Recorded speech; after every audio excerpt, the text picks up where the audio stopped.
really pissed me off this time.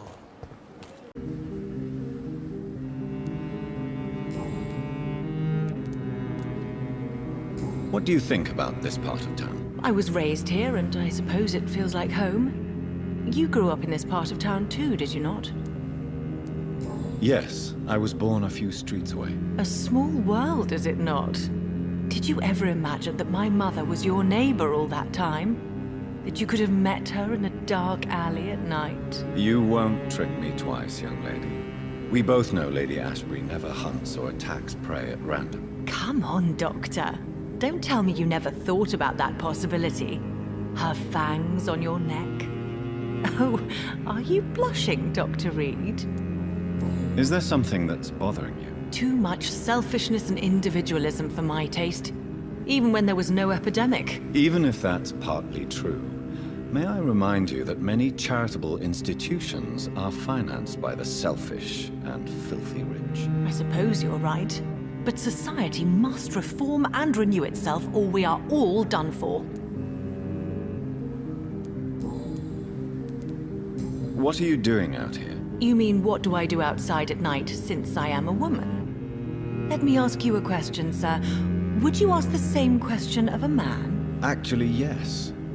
I ask the same question to everyone who dares to go outside at night, considering the risks. Well, if you must know, I campaign for the right to vote for all women. Why should I wait to the age of 30 years when men can vote at 21? Are you a suffragette, then? Oh, you really are Elizabeth's girl. Without a doubt. All adult women have the right to vote in the US, in New Zealand, and in Australia. But women here can't vote unless they are property owners. No need to convince me, Miss Charlotte. I have shared your opinion for a long time, even before I met Emmeline Pankhurst. Really? Oh. Now I see why my mother appreciates you so much. Too bad there aren't more men like you in the vicinity.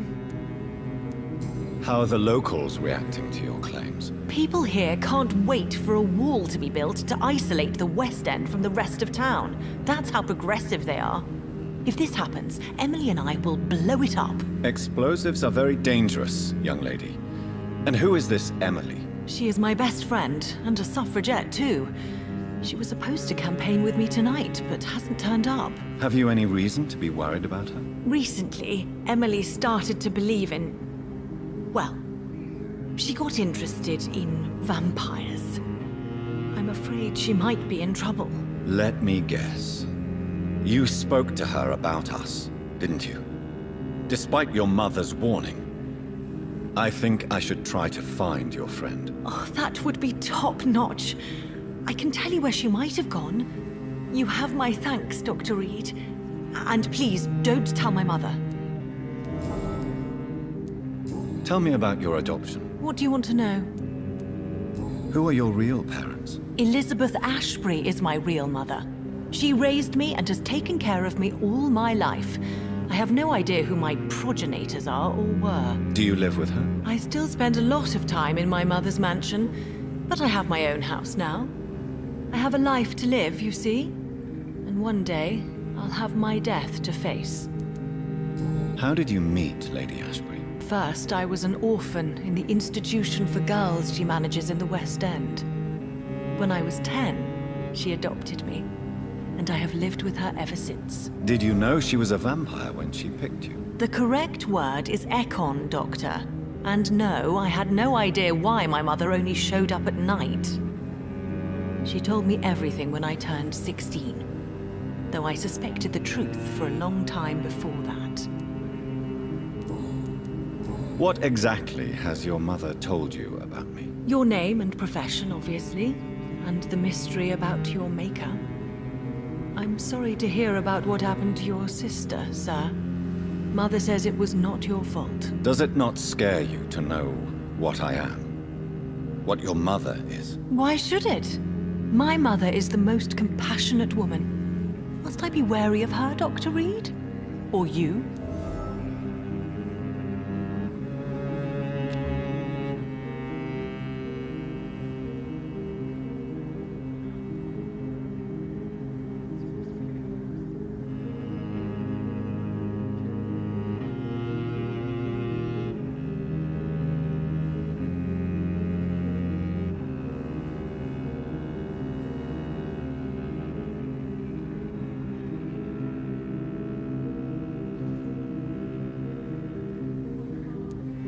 Perhaps it's wise for a mortal never to totally trust a vampire. Your mother herself told me that we Ekon are creatures of deception.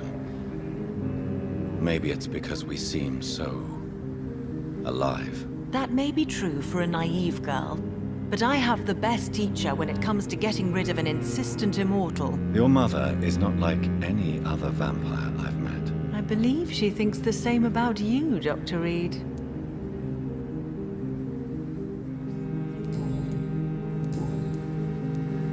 Do you know why Lady Ashbury chose you to become her daughter? No, I don't.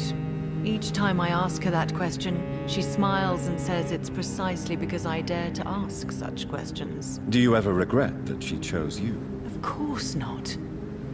Though I often wonder if she adopted others before me. If so, where are they buried? How was it for them to pass through life with a never-aging mother? Why do you still hope to become a vampire in spite of your mother's refusal? It's the immortal aspect of vampires that interests me. The world won't improve unless women take charge. I'm convinced of that. You're obviously a clever woman with a good education and a brilliant future. But have you thought about the price you'd have to pay? The loneliness, the necessary masquerade. Is it not true of every high position? To change this world and make it a better place, one needs time on one's side. Your mother has refused to turn you into a vampire. Tell me more about it. Each time we argue, Mother expresses the same fear. She wants me to remain alive and full of joy, rather than become melancholy and immortal. She claims you can't have one without the other. It's pure selfishness. It's your mother's choice. As daughters and sons, we have to accept the decisions our parents make for us despite our own wishes. I love my mother, and have accepted everything from her. Even that she named me Charlotte, when it was not my original name. Does it bother you? No. Whoever I was when I was born, I am now Charlotte Ashbury. It hurts as much as it makes me proud to know that's the name my mother will read on my tombstone. Your mother has walked this earth for much longer than you or I. She is wise, and we should not ignore her advice when we disagree with it. But why shouldn't I be allowed to forge my own experience? There can't be only one righteous way to deal with eternity. Tell me, Charlotte, how do you plan to achieve eternal life, since you've obviously given it a lot of thought? I won't give up. You have no idea how determined I am, sir. I may contract a deadly disease.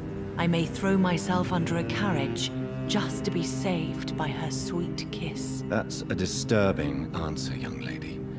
And the worst part of it is, I know you speak the truth. There are less dangerous ways, Doctor.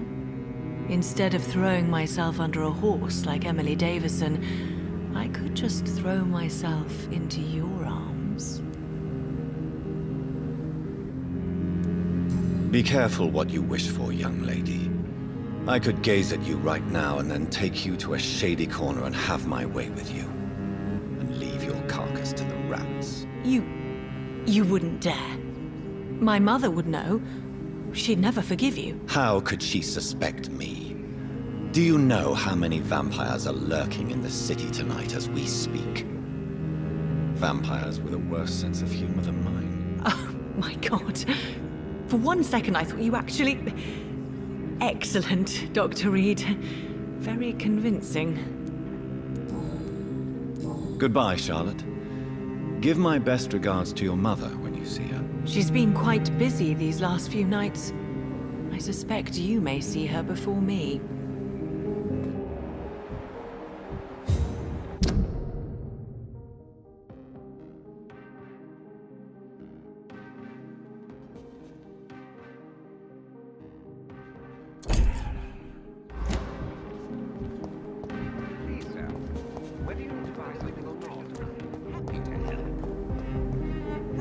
Good evening, Miss Teasdale. How have you been since you returned home? Dr. Reid. Oh, thank God you returned safely from these awful streets. I was so worried about my father that I left without thanking you properly. Please don't mention it, miss. Good. I found him, you know. My dad. Or what was left of him. I think my abductor intended to do the same thing to me. What do you do for a living, Miss Teasdale? Before my kidnapping, I was a waitress in a pub. Now I'm unemployed. Were you fired? No. It's just that after my recent experience, I don't feel like I can go back to my normal life. I need to do something useful. What do you intend to do? Dad always told me, Louise, if you want something, don't stop until you have it. I did my research and I found it. Ichabod Throgmorton, professional vampire hunter. I'll be his apprentice. Be very careful, Miss Teasdale. You were lucky to escape death once, but vampires lurk everywhere. You killed my kidnapper by yourself, didn't you? No offense, Doctor, but you're just a doctor. I don't see why I couldn't do the same. What can you tell me about this area? I've never really liked this part of town. It was where my father wanted to live. I won't remain here much longer. What exactly don't you like about it? People here are contemptuous and elitist. My dad always said, Louise, always treat people like you want them to treat you. Do you need my medical attention, miss? I don't need your help specifically. I can assure you there are many competent doctors around. I have no doubt about it, but I'm offering you my help anyway. All right then. But please leave me alone for now. Goodbye, Miss Teasdale, and be careful. Until we meet again. It's always been your house, Strangers Dad. come into your Not house. mine. Have you noticed anything suspicious tonight? Good evening, sir. May I have your attention, please? Come on, Johnny. Don't you recognize your oldest friend? Clarence. Clarence Crossley. How are you? My God. So you survived the war too. So sorry I didn't recognize you at first. I almost didn't recognize you either. War does that to men, I heard. In my case, it was true, for I witnessed the horror that lies underneath.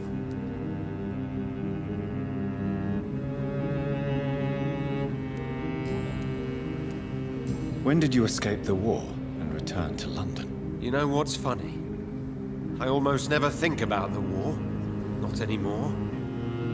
I'm involved in another kind of battle now. What is this new battle? I saw terrible things during the war. Horrors I thought I'd forget. They're here too. They're everywhere. Vampires. I know what you mean. I haven't had much time to think about the war either since my return. Of course. With the epidemic, I bet you've been busy as well. Forgive me, Johnny, I didn't want to sound selfish.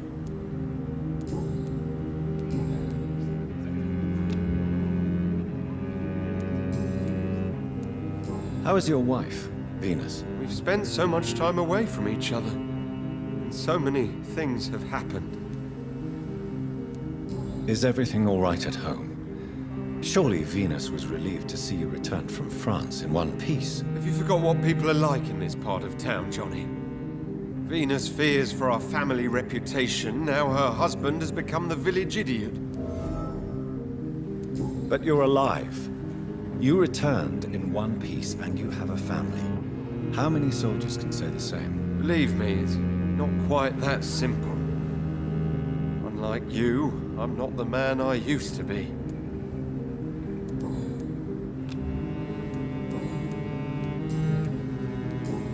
You need some rest, Clarence. You should try to sleep. Not mine.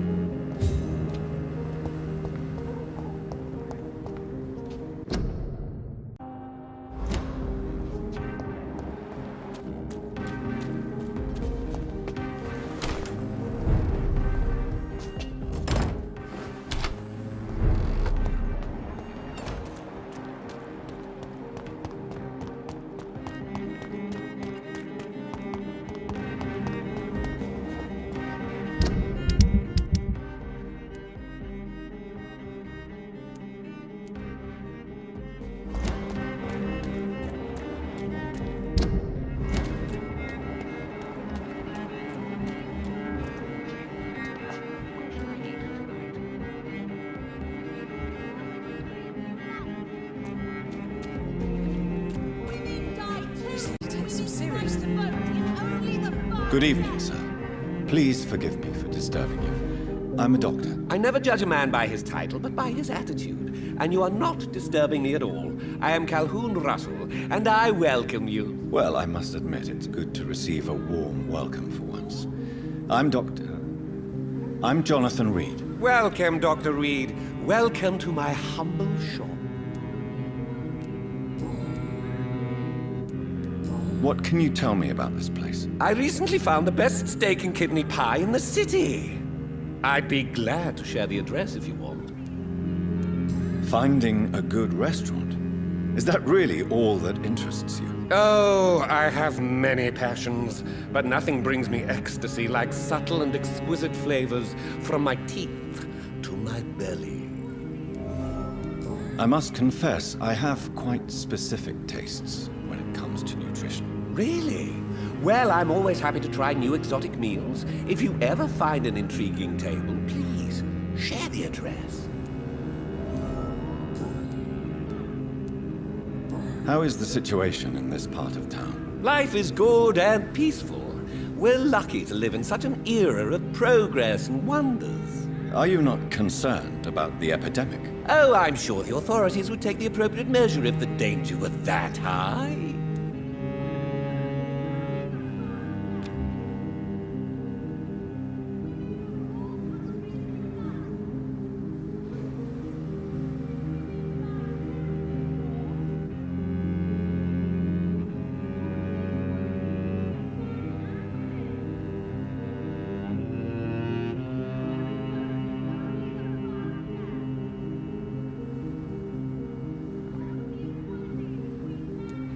You cannot expect the newspapers to expose the truth while the war is still raging. I can assure you that the situation here is desperate. Well, that's news then. But I can't believe that things are that bad. Are you sure you're not exaggerating a bit? For the thrill of it? Is it not a little too late to be trading? On the contrary, it is the perfect hour. Believe me, my friend, it is always at night that you meet the most fascinating characters. But what about the epidemic? The bombs and raids? And all the random violence? Please, sir, this is London, England. We will prevail. And if a bomb must fall on my shop, then I'll be there to hear it falling. So you prefer to work at night? Oh, I also enjoy a sunny day like everybody else. But the night always has a certain je ne sais quoi of its own.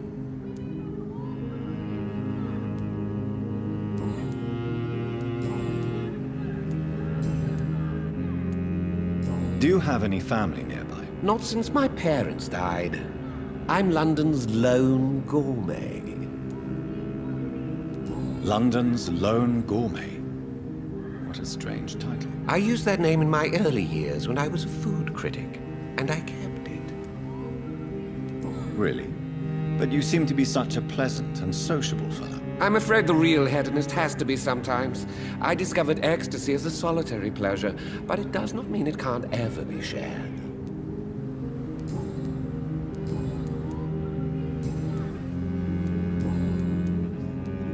I may have a look at your goods.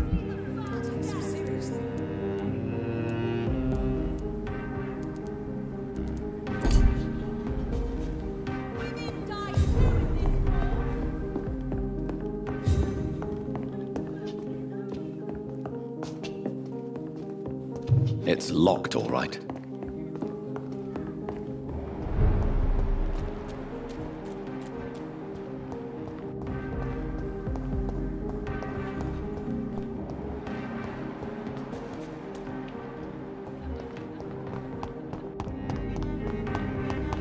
It's always been your house, Dad.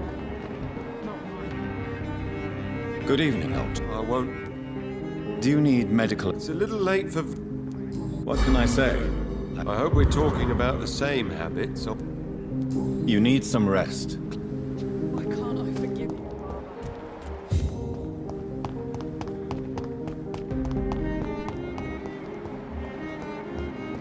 Me to the city anymore.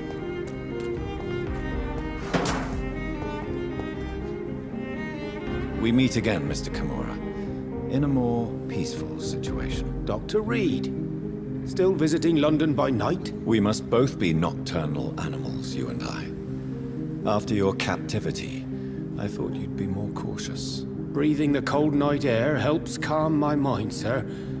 I've had the most frightening nightmares since I escaped that filthy jail. May I ask you what you do for a living, Mr. Kimura? I was a landlord.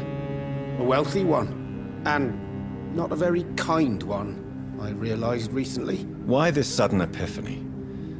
Is it because of your near-death experience? I was already feeling nostalgic about Weymouth, my hometown. With recent events, I'm thinking about going back there. How is the situation in the West End? I've heard rumors about armed men patrolling and fighting infected citizens in these very streets. I was lucky they didn't shoot me when I was abducted.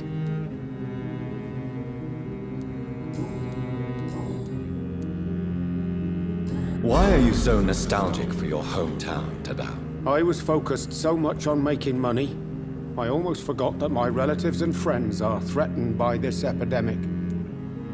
Have you heard anything from your family? I was not only a bad landlord, I was also a bad husband.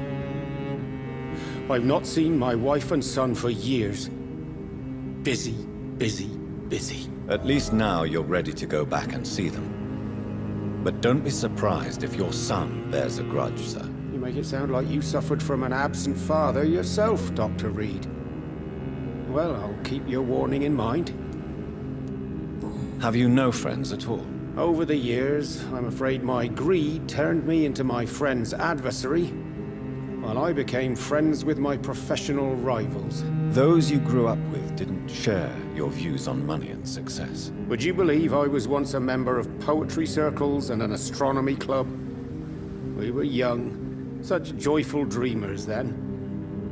But I stopped laughing long ago. Can you change? And is it what you really want? If so, it must come from within, not without. I've seen what an altruistic gesture can do. Nothing forced you to save me, Dr. Reid, but you did. I will follow your example in these matters from now on.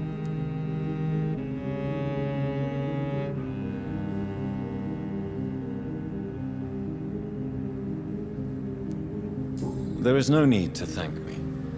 Rescuing a London citizen should not be out of the ordinary, though I'm afraid it may appear so in these difficult times. You did not only rescue me, you fought for me. You put your life in danger to save me. That's quite extraordinary. How will you cope if you're attacked again? I don't know. I've heard about these men and women who patrol the West End every night, chasing criminals like my abductor. Maybe I should join them.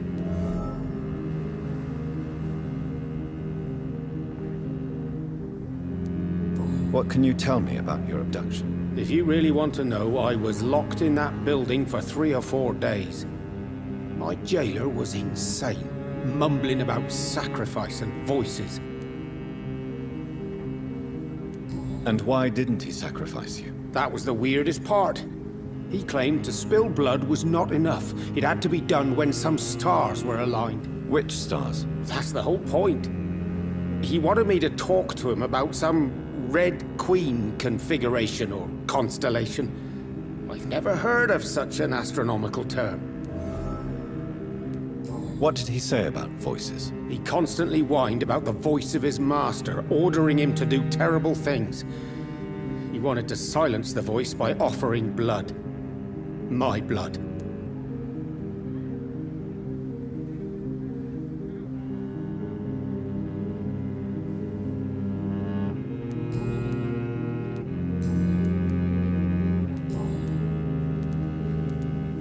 Tell me, Teadale, why was your abductor so interested in your passion for astronomy? I dunno. We met a few times at the Royal Greenwich Observatory. He seemed to share my hobby. Then he invited me to his house and locked me in. Yes, astronomy is a fascinating subject. When I was a child, my mother bought a small telescope for my sister and I. We spent many a pleasant evening stargazing. Stars are not just dots in the sky, Doctor. They are the key to our understanding of the cosmos. They remind us how insignificant we are. You're right. But children love magic and stories. I remember our mother told us constellations have the power to protect us. Protection by the light of the stars. That's sweet. You remember the name of these constellations?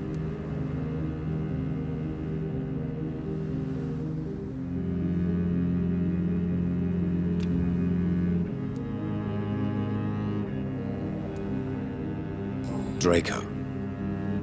My favorite constellation. Memory's a strange thing. I can recite without hesitation the names of the 88 constellations, yet I barely remember my own childhood. Did he fake his interest in astronomy to get close to you? No. In his madness, he spoke about a blood sacrifice to be made to his master when the stars aligned to a specific configuration.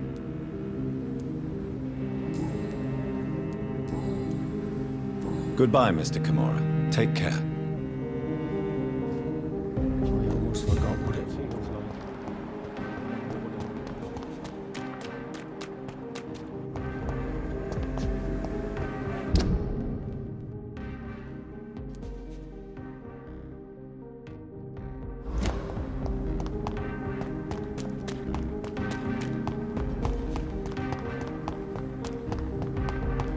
It could be someone you know. Even someone you're close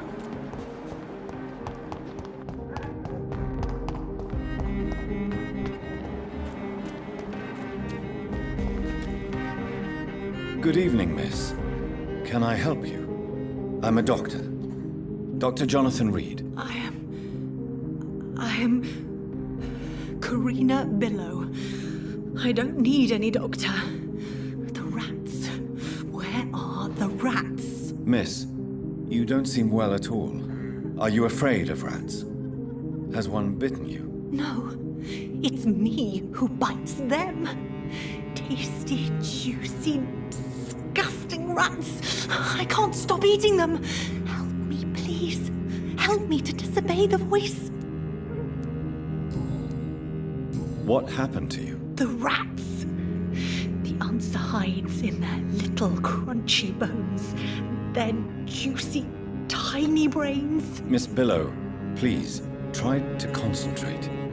Why do you worry about rats so much? The voice in my head. He forces me to do so. Drink their blood, he said. Eat their flesh. Do you feel compelled to obey that voice, Miss Billow? Even if you're loath to submit to it? Yes. Please. Help. Tell me about the voice in your head. Who is it? Can you describe it? Is it someone you know? Someone you met? Keep your mouth shut, he said. Don't ever speak about me, or I'll abandon you. Help me, please, Doctor. What is the local news hereabouts, Miss Billow? Shadows. Shadows hunting shadows. Whispers in the dark. Pestilence. Suffering. Death. Tell me about yourself, Miss Billow. What do you do for a living? Oh, I'm hungry. Need to eat. Have you got something for me? Blood, perhaps?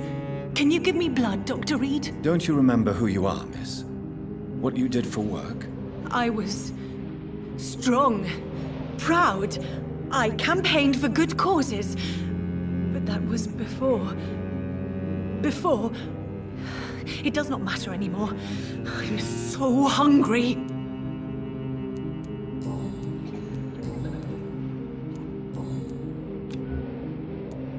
I must go now. Goodbye, Miss Billow.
No civilians allowed, sir.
Maybe there's a way to break into this house.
Yes, Mr. Jonathan?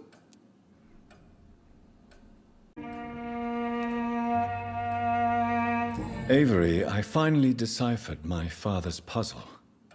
Among other things, I found his watch. I'd really like you to have it. I can't accept this gift, sir. Yes, you can, Avery. You deserve it. I thank you, sir. I'll keep it until the day I die.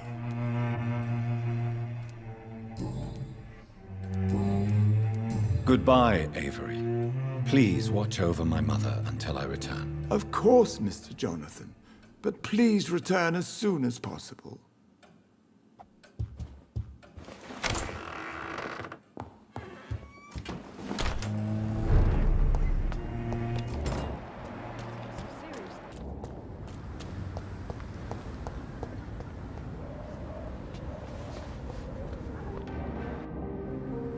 Good evening, Mr. Can I help you? Why did your father feel guilty? He seemed so eager to welcome you back, as though he'd done something wrong. Last time we saw each other, we had a terrible argument. I left the house and ended up in a pub. That's where the vampire met me. Dead drunk. I see. We argued a lot, me and Dad. But he always came home. I'm sure that's why he went to find me. He knew something bad had happened.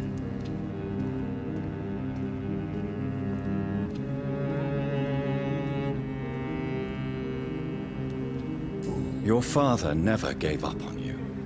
In the end, he risked everything to save the daughter he loved. Yeah, that was my dad. Tough bastard, just like me. Even if I'd broken his leg, he would have gone looking for me. What do you mean? That last argument we had, it was more of a fight, actually. He slapped me and I kicked him hard in the balls. Louise, tell me what you really think about your father's sacrifice to save you. I'm proud he went after me. I forgive him all his harsh words, all his bloody attitudes. I only wish I could tell him how much I loved him. Yes. It can be traumatic, not having the chance to say goodbye to those we love. Yes, Doctor. And there's no treatment for that type of pain, isn't that right? That may be the last thing my father taught me. Louise, what can you tell me about the vampire who captured you? The little fucker claimed he'd fallen in love with me. That he wanted to spend eternity with me. Not a bad idea. At least that's the way it seemed at first. Really? Did you consider accepting his proposal? Well, immortality. Not a common wedding gift, is it?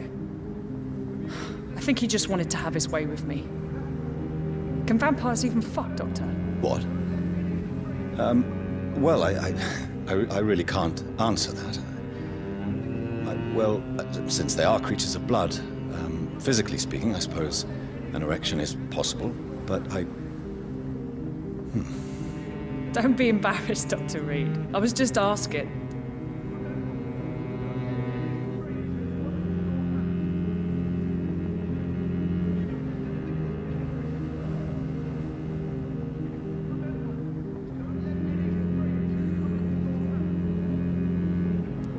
You seem to cherish your father a great deal. Dad was the best.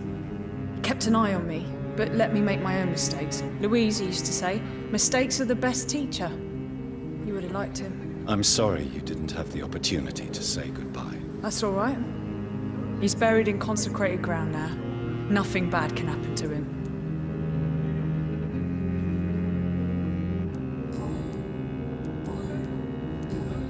Goodbye, Miss Teasdale. And be careful. Until we meet again.